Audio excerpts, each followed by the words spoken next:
Updated August 23, 2018, 17 hours, 25 minutes and 58 seconds. When the mushroom cloud of media misinformation and social media malevolence cleared, a question lingered.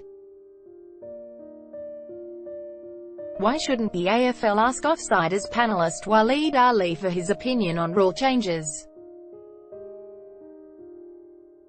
Even though, and this is quite important, they didn't ask him.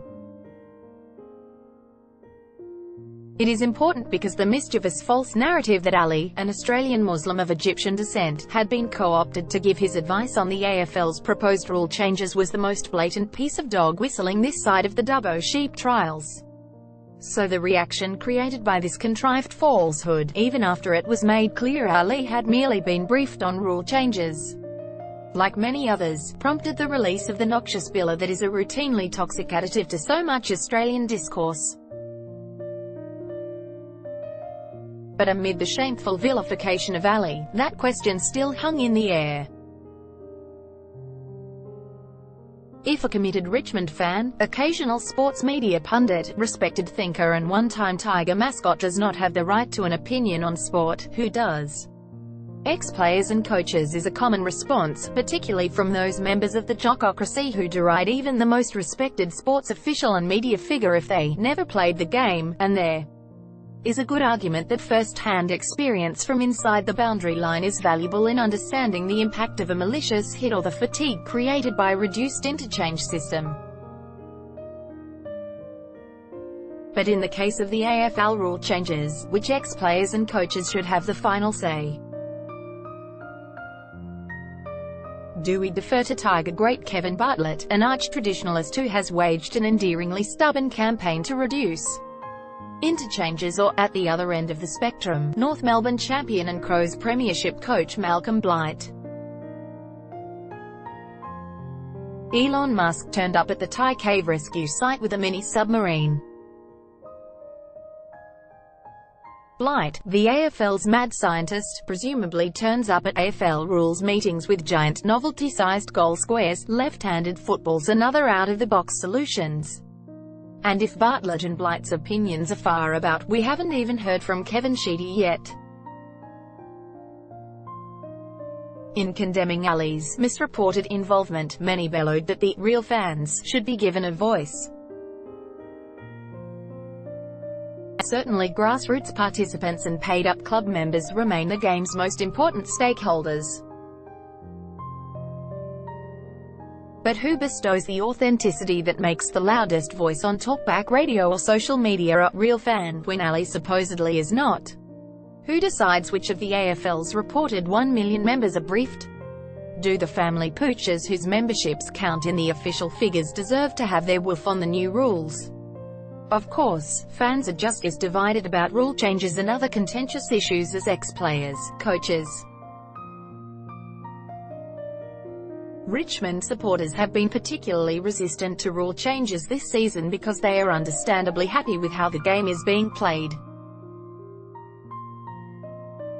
Some even view proposed changes as a calculated attack on the Tigers' successful style of play, while rival fans want ugly congestion dealt with by any means necessary.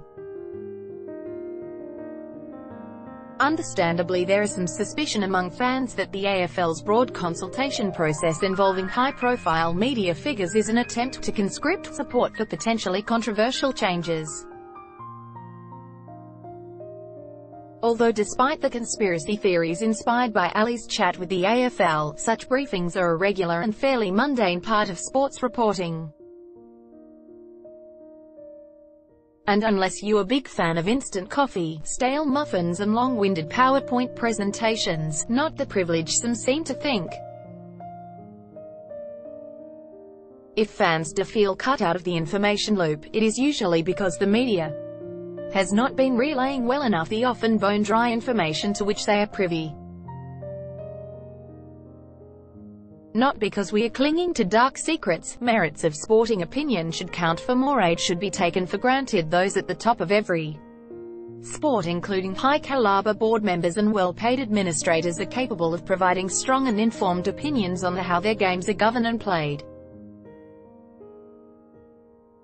But another Offsiders panelist, Roy Masters, wonders if the NRL's recent coaching carousel started spinning because there are not enough people who've had their heads in a scrum. In other words, the lurch toward boardroom experts in areas such as marketing, media rights deals and human resources has come at the expense of old-fashioned sporting good sense. Athletics Australia (AA) announced on Wednesday that Sally Pearson had joined its board.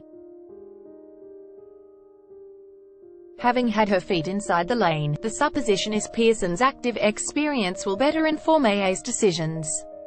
But this will not happen unless Pearson's athletic performance is matched by an ability to formulate and communicate ideas, or wisely consider the suggestions of others.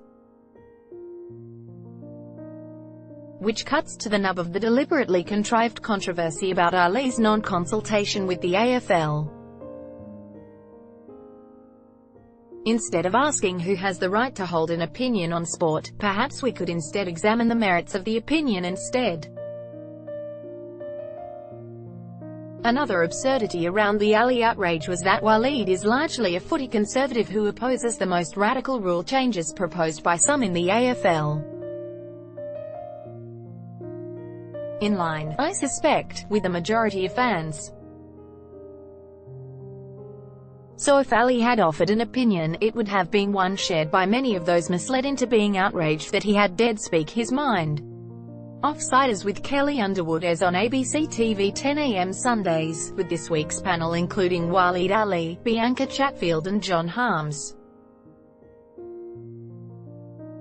Topics: Sport. Australian Football League. Australia first posted August 23, 2018, 17 hours, 17 minutes and 39 seconds.